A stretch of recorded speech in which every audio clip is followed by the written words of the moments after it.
BRS సర్కారు చిన్నాభిన్నం చేసిన రాష్ట్రాన్ని గాడిలో పెడుతున్నామన్నారు మంత్రులు. పెండింగ్ ప్రాజెక్టులు పూర్తి చేస్తామని, మడకచేర్లపై న్యాయ పోరాటం కొనసాగిస్తామని చెప్పారు. ఈఎస్ఐ హాస్పిటళ్లలో మెరుగైన వైద్యం అందించి కార్మికుల సంక్షేమం కోసం చర్యలు తీసుకుంటున్నామని చెప్పారు. ప్రభుత్వ మెడికల్ కాలేజీలో డిజిటల్ ఎడ్యుకేషన్ అమలు చేస్తామన్నారు మినిస్టర్స్.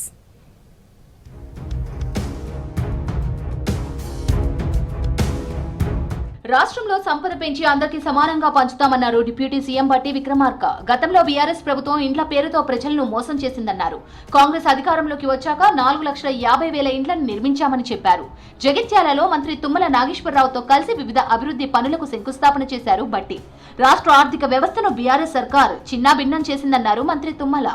రాష్ట్రంలో ఉన్నటువంటి మహిళలందరికీ ఒక మాట ఇచ్చారు, వచ్చేది ఇందిరమ్మ రాజ్యమే రాగానే ఉచితంగా ఆర్టీసీ బస్సులో ప్రయాణానికి ఏర్పాటు చేస్తాం అని చెప్పినట్టుగానే ఈరోజు రాష్ట్రంలో ప్రతి జిల్లాలో, ప్రతి ఊర్లో, ప్రతి మండలంలో ఉచితంగా ఆర్టీసీ బస్సులో వాళ్ళు ప్రయాణం చేస్తా ఉన్నారు. దాదాపు ఈరోజు రాష్ట్ర ఆర్థిక శాఖ మీ తరఫున ఆర్టీసీ శాఖకి ప్రతి నెల మీ ఛార్జీ డబ్బులు కడతా ఉన్నాం.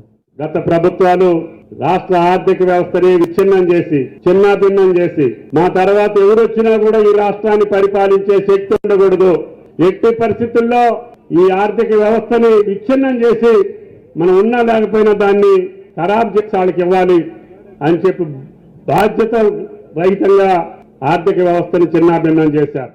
ఈఎస్ఐ హాస్పిటల్లో పనిచేస్తున్న డాక్టర్లు, సిబ్బంది, రోగుల సంరక్షణతో పాటు కార్మికుల సంక్షేమానికి ప్రాధాన్యం ఇవ్వాలన్నారు మంత్రి వివేక్ వెంకటస్వామి. విధుల నిర్వహణలో నిర్లక్ష్యం వహిస్తే కఠిన చర్యలు తీసుకుంటామని హెచ్చరించారు. సెక్రటేరియట్లోని తన ఛాంబర్లో అధికారులతో రివ్యూ నిర్వహించిన వివేక్ ఈఎస్ఐ హాస్పిటళ్లలో సిబ్బంది, వైద్య సేవలు, మౌలిక సదుపాయాలు, మందుల సరఫరా వంటి అంశాలపై చర్చించారు. కేంద్రం నుంచి రావాల్సిన నిధులు త్వరగా వచ్చేలా చర్యలు తీసుకోవాలని సూచించారు. మంచిర్యాల జిల్లా మందమర్రి లేదా ఆర్కే పురంలో ఈఎస్ఐ డిస్పెన్సరీ ఏర్పాటుకు స్థల పరిశీలన చేయాలని ఆదేశించారు.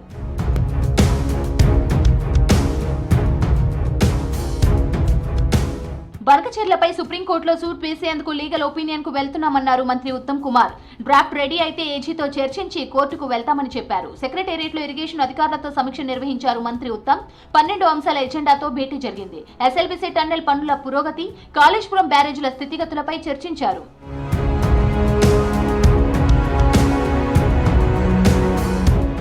కేసీఆర్, కేటీఆర్, హరీష్ రావులు ముందు తమ ఇంట్లో పంచాయతీ తేల్చుకోవాలన్నారు మంత్రి కోమటిరెడ్డి వెంకటరెడ్డి. కేసీఆర్ జీతభత్యాలు తీసుకుంటూ అసెంబ్లీకి రాకుండా ఫామ్ హౌస్ కే పరిమితమయ్యారని ఆరోపించారు. మేడ్చల్ జిల్లా షామీర్పేటలో ముఖ్య కార్యకర్తల సమావేశానికి హాజరయ్యారు మంత్రి కోమటిరెడ్డి. ఇంకా ఈ 3 ఏళ్లే కాదు, ఇంకొచ్చే 5 ఏళ్ళు, ఆ 5 ఏళ్ళు కూడా తెలంగాణ ఇచ్చిన పార్టీ అధికారంలో ఉంటుంది. ఏం అనుమానం లేదు. మా మల్కాజిల్లాలో 3 గెలవబోతున్నాం. నీ సొంత బిడ్డలే బయటికి వెళ్ళి ఇంట్లోకి వెళ్ళి నీ సొంత బిడ్డకి సమాధానం చెప్పు, మాట్లాడు. నేను నాతో మాట్లాడాలంటే మీకు చాలా చాలా టైం ఉంది బాబు. మీ స్థాయి నా స్థాయి కాదు. కేటీఆర్, హరీష్, కవితకు సమాధానం చెప్పురే. ఫోన్ ట్యాపింగ్ పై కవిత అడిగిన ప్రశ్నలకు కేటీఆర్, హరీష్ సమాధానం చెప్పాలన్నారు మంత్రి పొన్నం ప్రభాకర్.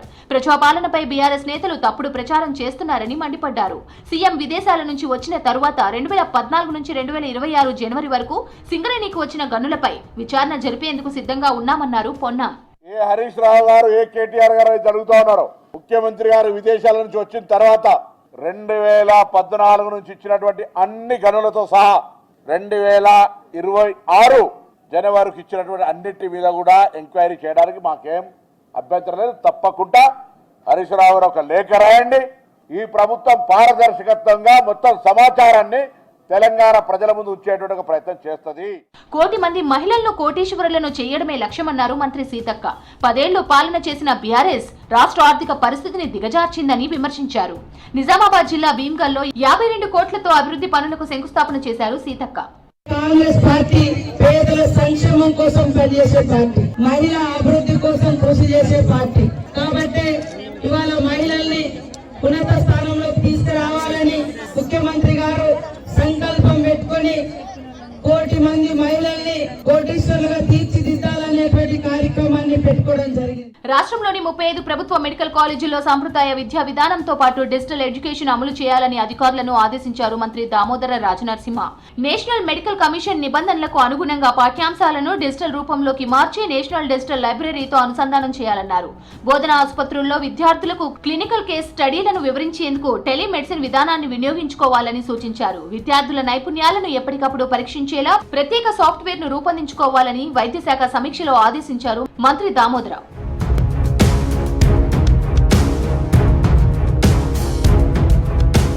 ప్రపంచం గాంధీని ఆదర్శంగా తీసుకుంటే కేంద్రం మాత్రం గాంధీ చరిత్రను కనుమరుగు చేయాలని చూస్తోందని ఆరోపించారు మంత్రి వాకిటి శ్రీహరి.